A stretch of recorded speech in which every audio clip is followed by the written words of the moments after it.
So I'm about to die and be resurrected with me. Hi guys, my name is Lauren and I'm going to tell you my testimony. It might be a little long because I am going to talk about basically my whole entire life. A lot of things happen in my life that is too important not to talk about. And before I tell my testimony, I want to let people know something. When I talk about my past and what I did and who I was, it's not the same person you're looking at in this video right now. In Christ, you become a new creation. The old has passed away and you become new. I want to tell everybody that I'm not going to mention any names in here, but if you classify as one of those people that I'm talking about, I completely forgive you. So to start off, I want to talk about my childhood a little bit. Growing up, I wouldn't say I had a bad or a struggling childhood. I guess you can say it was more like a mental battle than anything else. Growing up, I had my grandma tell me things about me. About how my dad didn't love me and his side of the family didn't love me because I didn't look like them and I looked more like my mom. That created a lot of resentment against them and myself. I was a really insecure child. I didn't like the way that I looked, and no child my age should have been so concerned about how they looked. I would cry in the mirror before school. And I remember my mom walked in one time and she asked me, she was like, "What's wrong?" And I told her I was just ugly. When I wrote back on this and looked back on all this, I was just like, it really broke my heart. I started crying because I was like, I can't believe my mom had to hear her like 5-year-old daughter tell her that she was ugly, she felt ugly. And being bullied in school didn't help at all. Like, I'd get bullied on the bus, I'd come home crying every single day. It usually based off like what I wore and how I looked and stuff. I remember one time I was getting bullied because I had a hat and a gloves on and a coat. I'm like, why are you bullying me because I'm warm? That doesn't make any sense. Like, what? I would also have a lot of resentment against my sister. We stopped having a close relationship at a really young age and didn't pick up on that relationship until I got older. I used to be so mean to her for absolutely no reason, and I completely regret all of it. But my grandma would come and go a lot during my childhood because of the conflict between her and my parents.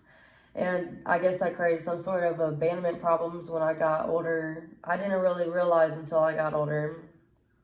But I had a vivid memory when I was little. I was waking up for school one day, and I guess my grandma showed up. I don't really know what happened, but I guess my grandma showed up. And the police got called. I think my grandma called the police on my dad, and then my dad called the police on my grandma. Or it was the other way around. Either way, they called the police on each other. And I just remember looking out the window, like this was before I was going to school. I remember looking out the window and I was completely like distraught. I was like, I don't even know how to feel about this. And then I went to go take a shower before school, and I remember just telling myself to hold this in like everything else. It was the only coping skill I've ever knew of when I was a child, is just to hold it all in, pretend like I don't care, and I would hold every single emotion in. But growing up, I always knew that there was a God. I always knew that heaven and hell was real. I just didn't really know its importance until I got older.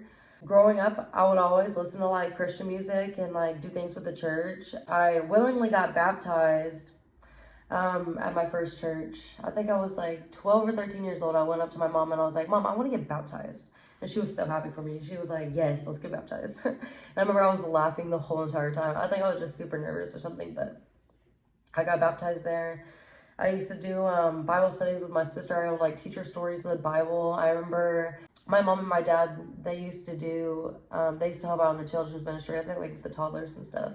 I used to help them out, and I would like teach the toddlers and stuff like Bible stories and stuff when I think I was like 12 or 13 years old, somewhere around there.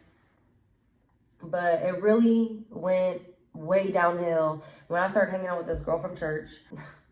You can meet the worst friends at church possible. But I started hanging out with this girl from church. My mom and my dad got into divorce. Me, my mom, and my sister, we moved into these apartments, and I started hanging out with this girl like almost every single day. But I won't get much into the divorce because it didn't really affect me at all. Because I already knew what was happening. My grandma would tell me everything that was happening inside the house. My grandma told me like a month before my mom and dad got divorced, so I was already prepared for it, I guess. This girl, she would turn me extremely rebellious. Like, I would completely just put God on the side. I would be cussing all the time. We were literally summoning Satan in our room. Like, what? We used to listen to like bad music, like Nicki Minaj and like 98.3 or something on the radio. It was like that rap station. I'd always listen to that. And I'd be twerking in my room and stuff. We'd be like teaching each other how to twerk, like, bro, what? And then we'd be like watching horror movies, and we were like licking bananas on Omegle, trying to be sexual and stuff. Like, I think we were like literally 13, 14 years old doing that stuff. And we're getting kicked out of places. We got kicked out of the library. How do you get kicked out of the library? But I just got into the wrong crowd of people when I started hanging out with her, especially in those apartments. Like, I would go out there and hang out with everybody. I almost get in a fight with everybody, like, everything. We were in this YMCA thing in the apartments, and one of the times we went to the pool, and I got sexually assaulted. I didn't know this until like now, until I started learning what that actually meant. But yeah, we all went to the pool someday, and I had some like bikini on or something, and then some dude, like, he was like a boy in the YMCA. So I think he was like a year or two younger than me or something. He like pulled my bathing suit off, like the top part off. He pulled the bathing suit off and he started laughing at me. But I felt completely uncomfortable. I was like, bro, what? And then around 8th grade, we moved again with my mom's boyfriend. They're married now. But around that time, when I was in 8th grade, they're boyfriend, girlfriend. But I was still close to that one girl. And she was such a bad influence on me. Like, I'm so serious. I completely, like, when I started hanging around that girl, she just made me to not like them. Like, she would always talk bad about them and stuff. And I was just agreeing with her because she was my friend, you know. So eventually, like, I stopped liking my mom's boyfriend and my mom, and I just had a bad relationship with everybody in the house. I would always isolate myself in the room. I'd never come out of my room. I'd always be playing Minecraft or like making YouTube videos and stuff like that. We always eat dinner together. I'd be hurrying up and eating. I'd come out there, I'd be like eating in 1 minute, and then I'd go right back to my room. I'm like, bro, what? I had absolutely no reason to hate them. And then one day I didn't want to be home, so I told my mom that I was leaving to go to the library with my friend. I literally was just like, okay, I'm going to the library. And she was like, what? And I like immediately started darting down the street. I like ran halfway down the street or whatever. My mom was like, she like chased me down with her car, and she got me in her car and stuff like that. Around that time, I was really stressing her out, and she was also pregnant. So in some way, somehow, I know they'll tell me that it's not my fault, but when I was around that time, I felt like it was my fault to why they lost their first kid, because I completely put so much stress on her. I'd stress her out so much. In 9th grade is when I felt true depression. Like, my friend, me and my friend stopped being friends, but she told my mom that she completely lied to my mom. But she lied to my mom about how I was dating and doing bad stuff with the older man. And I'll just tell you what happened. So my friend was mad at me because that dude that I texted like a couple times, she was talking to that dude like in a romantic way. She lied about her age, and at the same time she was talking to like 5 other dudes. So I was like, bro, what? So I told him, I was like, bro, like, you know, my friend has like 5 other boyfriends, and she's lying about her age. She's really like 14 years old. She's not 17, and all this stuff. But yeah, I told him that. And then she got so mad. She lied to my mom about how I was doing bad stuff with him, and all this other stuff. But she was over here calling me a hoe, and I was like, bro, how are you gonna call me a hoe if you're the one that's being a hoe? Anyway.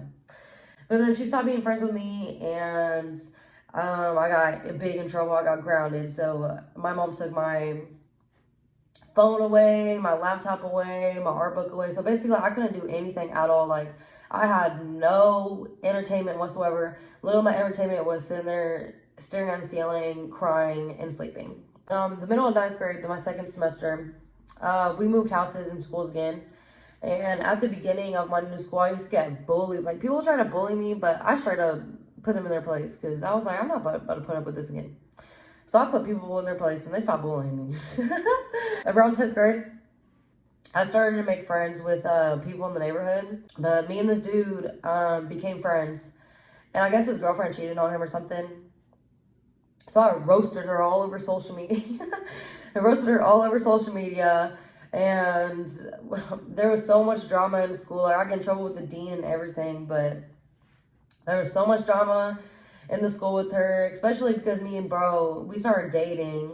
I think a little bit after old girl cheated on him. He was the first person I did almost everything with. The first person I smoked with. The first person I had sex before marriage with. My first serious relationship, I feel like. But at the end of our relationship, he told me that he wanted to focus on himself and, like, take a break or whatever.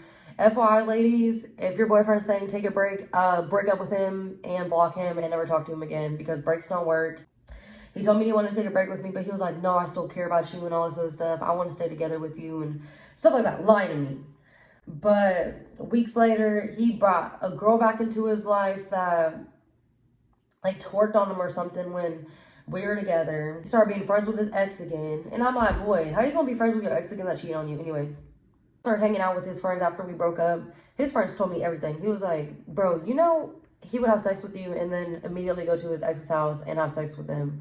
And I'm like, bro, why didn't you tell me that? That's gross and disgusting. Like, that was seriously the most heartbroken I've ever felt in my whole entire life. Like, that got me into so much bad things. That set off my depression so bad. Like, I started getting into self-harm. I started cutting my legs and stuff. I would be smoking weed every single day. I'd be drinking alcohol like 2 or 3 times a day, almost every single day. I mean, 2 or 3 times a week, almost every single day. I started doing witchcraft, doing spells, and all this other bullcrap. And then I started sexually acting out, like sneaking out to go do that. I just be sneaking out in general, almost every single day. Like, man, I was such a rebellious kid, I swear. But I got fired from my first job because I would send everybody nudes in there. Like, I'm so serious. Like, even grown men, they would text me and they'd ask me for nudes, and I would be like, bro, that's so funny. So I sent them nudes. It wasn't like nudes. It was just like pics or something. Oops. Excuse my language. I mean, butt pics. I'd be sending them booty pics. And then I guess my manager found out about it because some grown man literally asked me for a booty pic. I sent him a booty pic and then told my manager. She found out, and then I got fired, and then I told everybody that I got fired because I wanted more money or something. Or I quit or something. I don't know. I forgot, it was a long time ago. Around that time, my friend convinced me to get a sugar daddy. Like, I'm so serious. And I got a sugar daddy, like, for real. I got a sugar daddy. And I lied about my age. I said I was like 17 going on 18. And even though I was 16 going on 17. But I think one time I met up with him. It was like around the block from my house. I like snuck out. I went around the block to go sit with him in his car for like 20 minutes. But he gave me like this box of like Victoria's Secret or something. And he was like, send me a bunch of pictures. And I literally like blocked him. I was like, bro, that's disgusting. I'm not sending no grown man nudes. I'm like, that's illegal. So I blocked him. And I was like, bro, this is getting weird. So basically I just scammed him out for some Victoria's Secret and then blocked him. I was so weird. Bro, what was I on? But in 10th grade, I was so over men. So I got a girlfriend. I was like, bro, I'm gonna try out this lesbianism or whatever. Eventually, I broke up with her because she started to become friends with her ex again. And I know she cared about her ex because literally a month before, when we were just talking or whatever, she would over here tell me about how she's sad about her and her girlfriend breaking up and all that sort of stuff. I broke up with her. I was like, bro, I'm not about to go through the same thing. I'm not about to get cheated on with an ex again. I'm not doing that. But I was completely heartbroken. She broke my heart. And I was like, bro, this is the last time I ever dated a girl. That was my first time dating a girl and the last time I ever dated a girl. I was like, bro, I actually had something good for the first time ever, and now I'm completely heartbroken. But my best friend at the time, they chose her side over mine, so they'd call me stubborn and all this other stuff because I didn't want to talk to her. I was just like traumatized for my whole entire life because I literally just got cheated on with an ex. Why would I want to stay with somebody who can potentially cheat on me with her ex? And then around this time also, I got sexually taken advantage of. I snuck out of the house one night to meet up with like this stranger on my Instagram. He was like, bro, I take pictures, I do photographs and all this other stuff. He was like, I want to take pictures of you. I was like, bro, I'm down to have some professional pictures taken. I told him before, because he was over here calling me cute and all this other stuff. And I told him before, I was like, bro, I'm not about to sit here and come over and have sex with you. I don't want to have sex. I don't want to do anything sexual. I just want to get pictures taken for my Instagram. Anyways, I got there and we were like smoking and stuff, smoking weed. And then he took some pictures for me for my Instagram account. And nothing like sexual or nothing. But he asked me if I wanted to watch a movie with him after we took the pictures. And I was like, okay, I was only here for like 15 minutes. So, and I got a whole Uber. So I was like, well, why would I waste my money and my time to come over and get pictures and all this other stuff? Might as well watch a movie with him. And I told him, even before the movie started, I was like, bro, I'm not going to do anything sexual with you. I don't want to do that. But during the movie, he was like filling me all up and all this other stuff, trying to take my clothes off. And I'm like, bro, what is you literally doing? You forget everything that I just told you. I don't want to do anything with you. But he was like pressuring me so bad to sit here and take my clothes off. It was so uncomfortable, most uncomfortable I've ever felt in my life. And sooner or later, he pressured me to have sex with him. And it was the most uncomfortable I've ever felt in my whole entire life. I was just like, oh my gosh, bro, I don't want to do this at all. I felt so regretful after I'd done that. I was just like, bro, I should have literally just left. But around this age, I didn't know the difference between my emotions. Like, I suppressed them for so long. Like, go back to my childhood when I was sitting there holding my emotions in.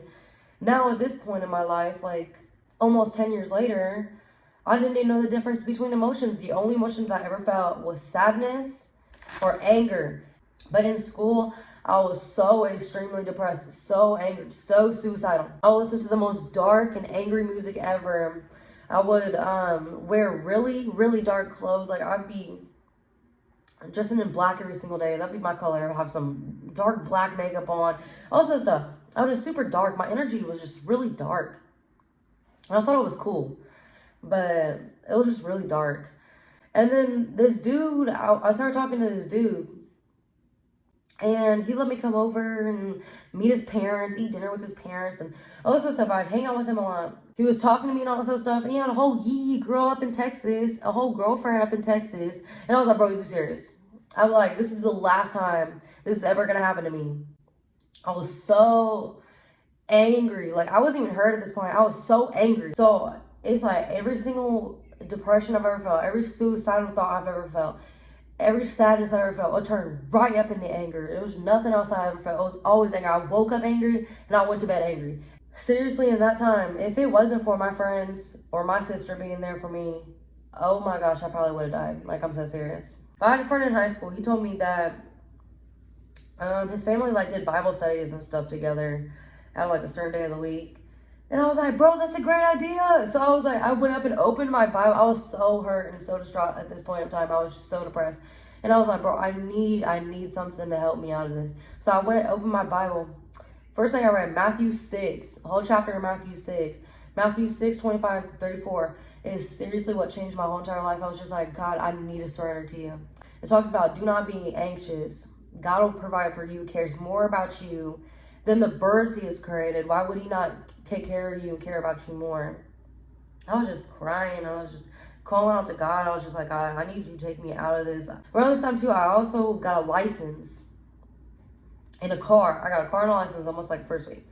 And the first week of me having the car, I'd be leaving school and everything. But I left school and it was like after my first period of class because someone called me a school shooter because I was, of course, dressing really dark and all this stuff. So I guess they're trying to make fun of me by calling me a school shooter. And at this point in my life, if someone called me that now, I was just like, being like, bro, what? But at that point in time in school, I was just like, bro, I absolutely hate everybody. Like, I had so much hatred for everybody. I was so angry, so depressed.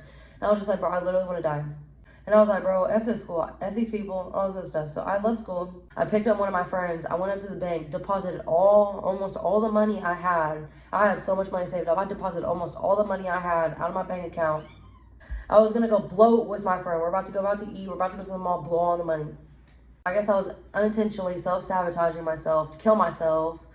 I was just like, I didn't know how I'm supposed to kill myself. So if I unintentionally drove myself to do that, then maybe I'd do it. Before we even got into the parking lot of the restaurant we're about to go blow money at, I literally got in a car accident. God was just like, okay, you're not doing that. So got in a car accident. It wasn't that bad. It was just like a little hit on the car. I was like, oh, dude, I literally am skipping school. I don't know how to call my parents. So I called my grandma, and I was like, Grandma, I literally got in a car accident. And she was like, are you supposed to be in school? How are you getting in a car accident? So I guess then my parents found out. They came pick me up, and they're like, bro, why are you leaving school? So I just talked to them about everything, about how I was depressed, about how I hated school, and it's all this other stuff. And they were like, okay, do you want to drop out and go into another place to get your GED or your diploma? And I was like, yes. Out of school, and I enrolled into the Excel Center. I love the Excel Center. I think dropping out of school was probably the best decision I ever made in my life.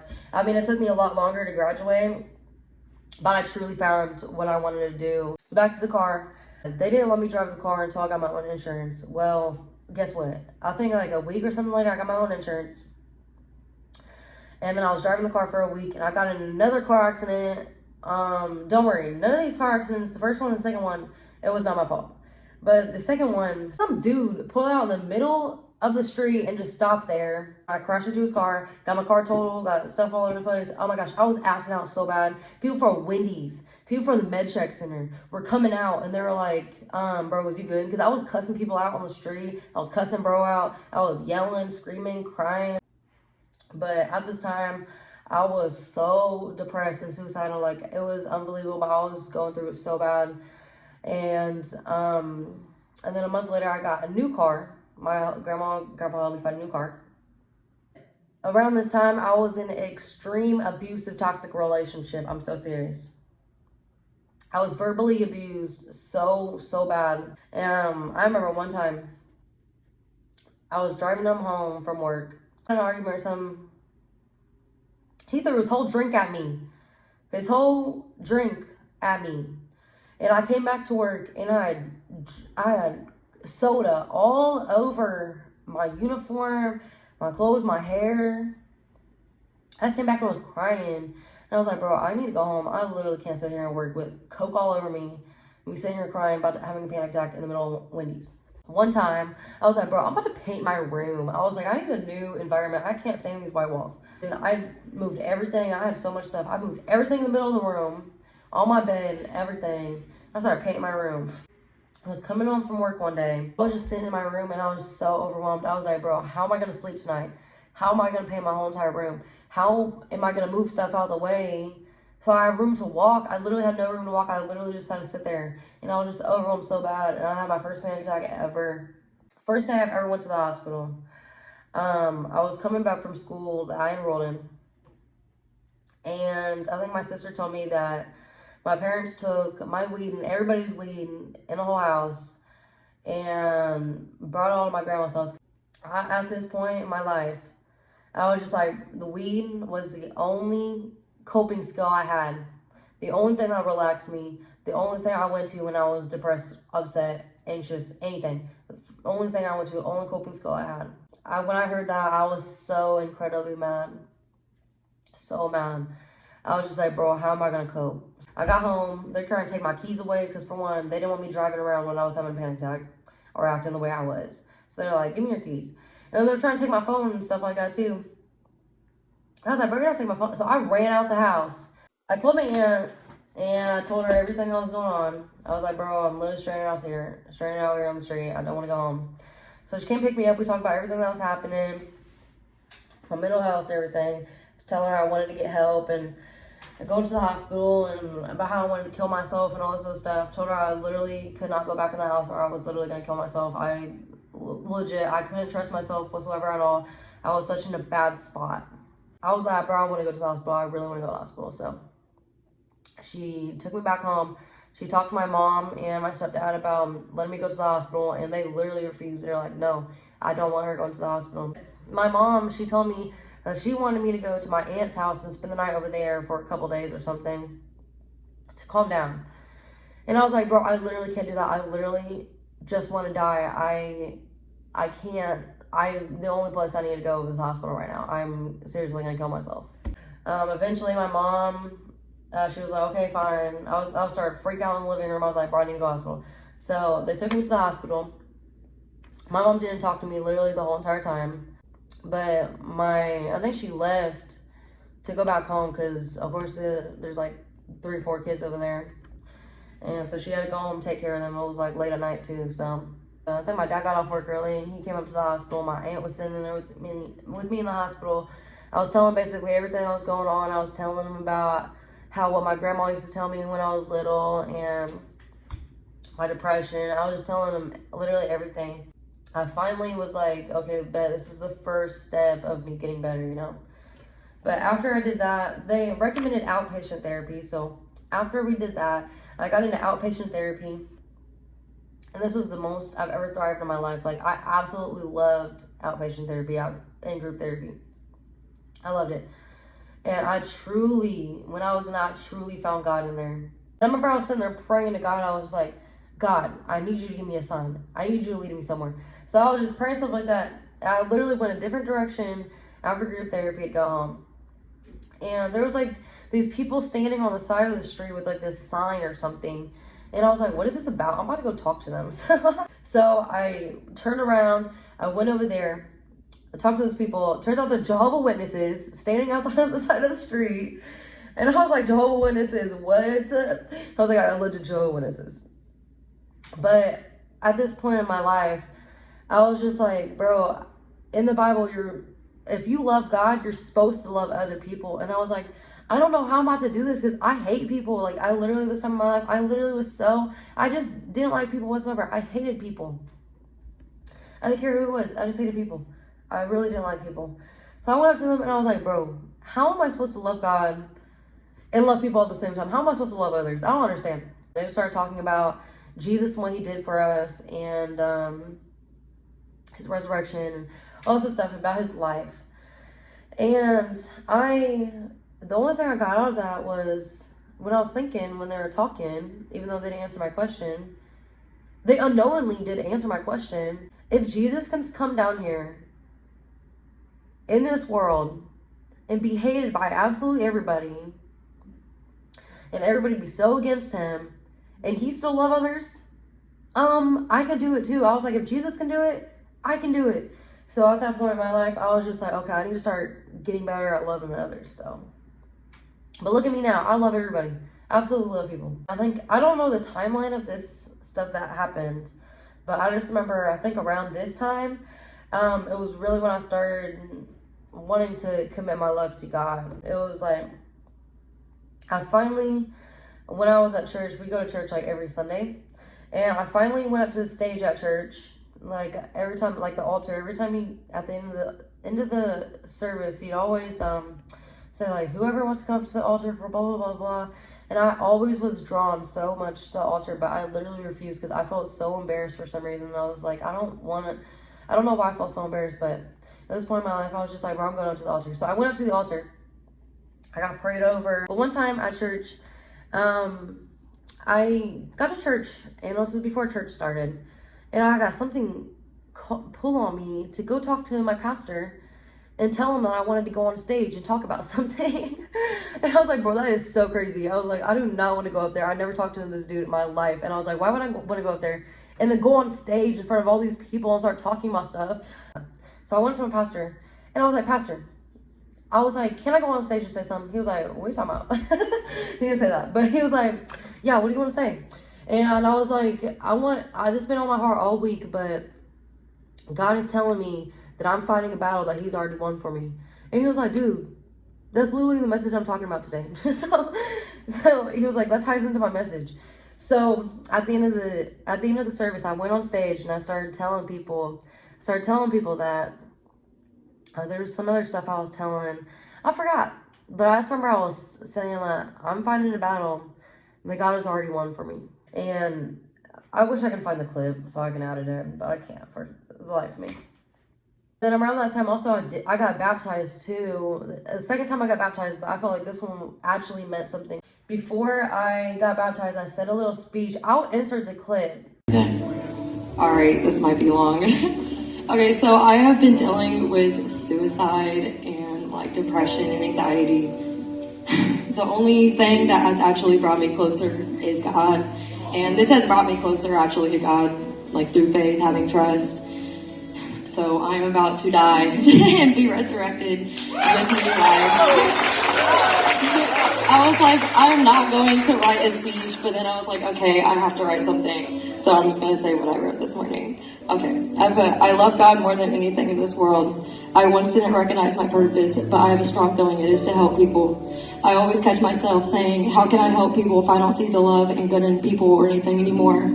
I came to the realization that if God can love, then I could too. The trust I have in the Lord is unimaginable, and I know for a fact that everything happens for a reason, whether that is good or bad.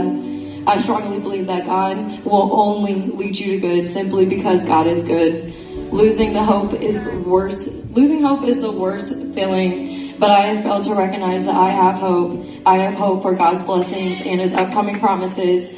Hope for God's goodness. If God didn't need us, then we wouldn't be here today. The earth is full with the goodness of the Lord. Psalms 33:5. Come on! I don't want to have coffee breath while I'm sitting there baptized. Who's thankful for that, right? All right, Lauren, have you accepted Christ as your Lord and Savior? Plug your nose. On the confession of your faith, I baptize you now in the name of the Father, the Son, Jesus Christ, and the Holy Spirit.